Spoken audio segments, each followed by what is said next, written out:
Kur të humbësh nënën tënde. Kur të humbësh nënën tënde, nuk do të ketë njëri tjetër që do të kujdeset për ty, ashtu si që bëri ajo. Kur të humbësh nënën, bota jote do të ndryshojë. Do të zgjoheni në mëngjes me fytyrë të lënduar. Do të përpiqeni ti tregoni dikujt që e doni, por atyre nuk do t'ju interesoj vërtet. Do marrësh avion, trena apo makina, dhe sa herë të zbresësh, do t'i telefonosh dikujt për t'i thënë të pres.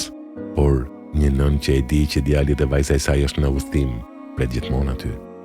Nëse diplomohesh, martohesh, apo të vjen një gëzim por pa nënën aty, gjysma e gëzimit do të zbehet nga hidhërimi i të mosqenit në gjendje të ndasha të gëzimit të.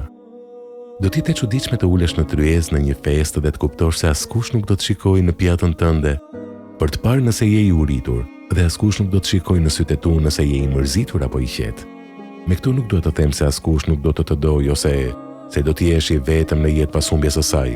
Jo, thjesht dua të të kujtoj se askush nuk do të të dojë siç e do veten apo më shumë se sa e do veten.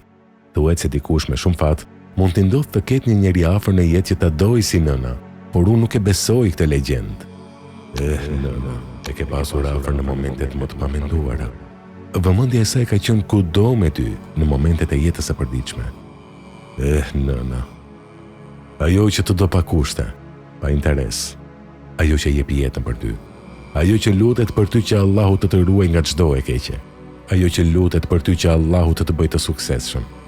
Sikur 100 shpirtra të kishte nëna, do të t'i dhuronte ty, e vlatit të saj. Vëlla dhe motër, dije mirë se askush nuk e zë vendin e nënës. Ajo është diell që të ngroh, është çadër që pret sprovat e jetës për të mos dëmtuar ty. Si ajo nuk do të gjesh të dytë, më beso. Duaje nënën dhe respektoje sa është gjallë.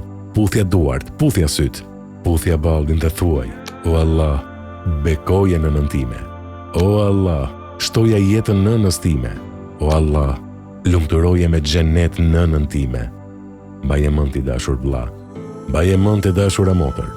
Sa do i madh ti jesh, sa do e madhe ti jesh, kur në botë nuk do të gjesh si nëna. Prandaj lutë Allahun, Zotin e madhëruar, që të bashkojë në xhenet me nënën. Amin.